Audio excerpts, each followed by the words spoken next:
എല്ലാവർക്കും നമസ്കാരം. ഈ വീഡിയോ കാണുന്ന എല്ലാവരും ഞങ്ങളെ ഒന്ന് സപ്പോർട്ട് ചെയ്യണം. വീഡിയോ സ്കിപ്പ് ചെയ്യല്, ഫുള്ള് കാണുക. എന്താണ് ഞാൻ പറയുന്നതെന്നുള്ളത് കൃത്യമായിട്ട് നിങ്ങൾ കേൾക്കുക. അപ്പോൾ ഞാനും പണ്ട് ഇതേപോലെ വീഡിയോസൊക്കെ വരുമ്പോഴത്തേക്ക് സ്കിപ്പ് ചെയ്യുമായിരുന്നു. പിന്നീട് ഇപ്പം ഞങ്ങൾക്ക് ഇങ്ങനത്തെ ഓരോ പ്രശ്നങ്ങളും ഒക്കെ ഫേസ് ചെയ്യേണ്ടി വന്നപ്പോഴത്തേക്കാണ് ഞങ്ങളും അതിൻ്റെ വില മനസ്സിലാക്കുന്നത്. അന്ന് അവരെന്താണ് പറഞ്ഞത് പോലും നമ്മൾ കേൾക്കാൻ പറ്റിയില്ല. അതുപോലെ എനിക്ക് പറ്റിയ അബദ്ധങ്ങളും നിങ്ങൾക്ക് പറ്റിയത് നിങ്ങൾ ശ്രദ്ധിച്ച് കേൾക്കുക. ഇപ്പോൾ നമ്മളിടുന്ന വീഡിയോസൊക്കെ നിങ്ങൾ കാണുന്നുണ്ടല്ലോ, അതുപോലെ മാക്സിമം എല്ലാവരിലോട്ടും ഷെയർ ചെയ്ത് കൊടുക്കുക. അതുപോലെ ഞങ്ങളൊരു യൂട്യൂബ് ചാനൽ ഡാനൂട്ടന് വേണ്ടിയിട്ട് തുടങ്ങിയിട്ടുണ്ട്. അത് നിങ്ങൾ മാക്സിമം സബ്സ്ക്രൈബ് ചെയ്തിട്ട് എല്ലാവർക്കും ഷെയർ ചെയ്യുക. അവരെ കൊണ്ട് അത് ചെയ്യിപ്പിക്കാൻ നോക്കുക. അങ്ങനെയൊക്കെ ഞങ്ങൾക്ക് മാക്സിമം സപ്പോർട്ട് ചെയ്യുക. ഞങ്ങളിപ്പോൾ ഒന്നുമില്ലായ്മയിൽ നിൽക്കുകയാണ്. അവിടെ നിന്ന് നമുക്ക് വരണമെങ്കിൽ ഒരു കൈത്താങ്ങുന്ന നിലയ്ക്ക് നിങ്ങൾ വേണം ഞങ്ങളെ കൈപ്പിടിച്ച് ഉയർത്താനായിട്ടുള്ളത്. അങ്ങനെ ചെയ്യുമെന്ന് തന്നെയാണ് പൂർണ്ണ വിശ്വാസം.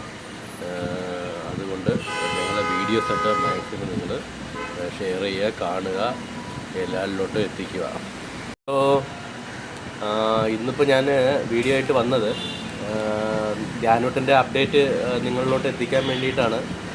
കുറേ ദിവസമായിട്ട് ഞാൻ വിചാരിക്കുന്നു, കാരണം എല്ലാവരും ചോദിക്കുന്നുണ്ട് ഡാനൂട്ടൻ്റെ കാര്യം എന്തിനായി എന്നുള്ളത്. അപ്പോൾ എല്ലാവർക്കും ഞാൻ സെപ്പറേറ്റ് പറയണ്ടേ.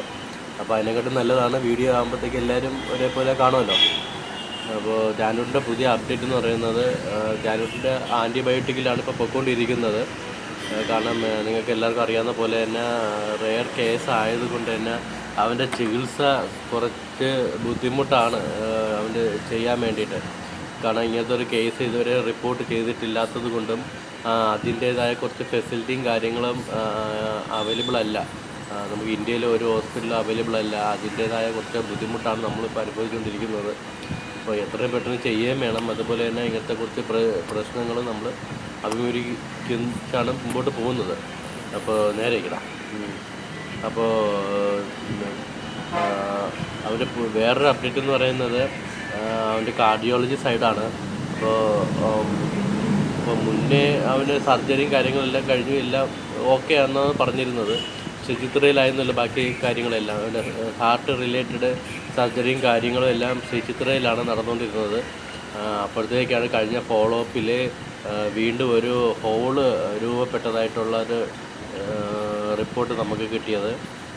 അതിൻ്റെ അടിസ്ഥാനത്തിൽ കിംസിലെ ഡോക്ടേഴ്സുമായിട്ട് നമ്മൾ കൺസൾട്ട് ചെയ്തു. അപ്പോൾ അത് കുറച്ച് കോംപ്ലിക്കേറ്റഡ് ആയിട്ടുള്ള കേസാണ്. അത് മേജർ സർജറി ചെയ്താൽ മാത്രമേ അത് പറ്റുള്ളൂ, അല്ലാതെ മരുന്ന് കൊണ്ടൊന്നും പറ്റുന്ന ഒരു കാര്യമല്ല അത്.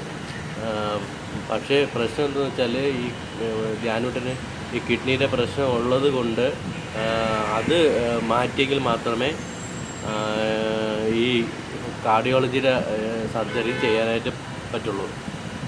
അപ്പോൾ അത് ഒരു എന്താ ചെയ്യാന്നുള്ളത് ഒരു പ്രശ്നമാണ്.